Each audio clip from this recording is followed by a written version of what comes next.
The USA versus Mexico rivalry is one of the most intense in international soccer, and last night's friendly match at Estadio Akron, Guadalajara, continued that fiery tradition. However, this time the USMNT fielded a less familiar lineup due to absences of key players like Christian Pulisic and Weston McKennie, who were rested after a grueling club schedule.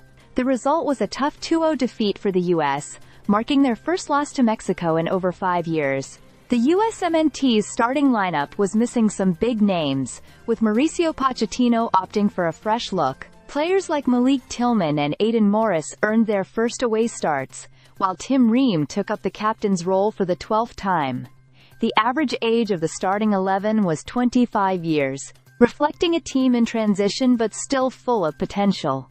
Despite the changes, the U.S. began the game with high hopes of maintaining their recent dominance over Mexico, especially given their unbeaten run in the rivalry over the past few years. Early in the first half, however, it became clear that the team was struggling to find rhythm. Raúl Jiménez took advantage of a misplaced American possession, drawing a foul 25 yards from goal. The experienced forward converted a beautiful free kick, curling it past Matt Turner to give Mexico a 1-0 lead. The goal shifted the momentum, and the U.S. was unable to respond in kind.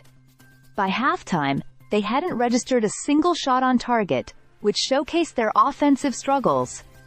The second half saw Mexico double their lead, thanks to a fast-paced attack led once again by Jiménez. He set up Cesar Huerta, who beat Turner with a clinical finish, sealing the 2-0 scoreline.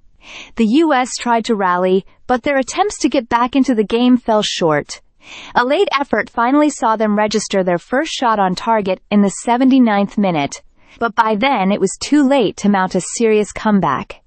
What stood out in this match was the absence of familiar leaders like Pulisic and McKennie, who would have provided the creative spark the team needed.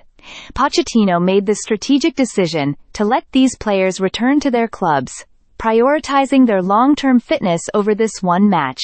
While this makes sense from a broader perspective, especially with the 2026 World Cup in mind, it left the team vulnerable in a high-pressure game against their fiercest regional rival. The match served as a reminder of the depth the USMNT still needs to build. With key players missing and others nursing injuries, the squad struggled to keep up with a Mexico team that, despite its own recent challenges, was able to control the game from start to finish. The U.S. will need to find ways to develop their younger talents and ensure that they are ready for the big moments when they come. This loss, while disappointing, gives Pochettino and the team valuable insights into where improvements are needed as they look forward to the next round of competitive fixtures. The rivalry may have swung Mexico's way this time, but the U.S. remains focused on building a team that can peak at the right moment when it matters most on the road to 2026. Stay subscribed for more videos.